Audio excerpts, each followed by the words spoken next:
Fosters have always, since our inception back in the 1960s, been very interested in technology. The technology of sustainability, the technology of tuning buildings to their environments and making buildings fly better than other buildings. And I think that's very much shown in the Lana. We met Mahdi probably in the mid-2000s when he first talked to us about the idea of working with him on projects in Dubai. People were always talking about the commercial value of buildings, but they were never talking about the value of design.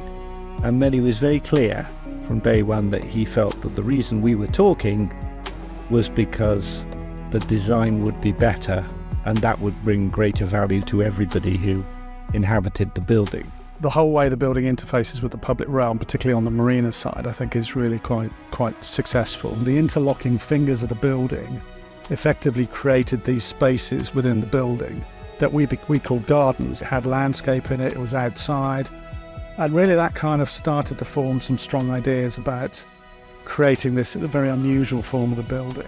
Combining that with Gilles Vossier and ourselves, it led to something which was of a much higher standard and something that was more interesting to visit. We've created a lifestyle through the building.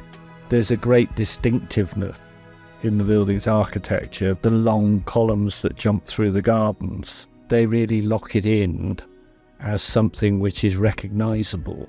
At the moment there's obviously just one building standing on its own, which is great, and it fits in very nicely and it stands out. It's very unusual for Dubai.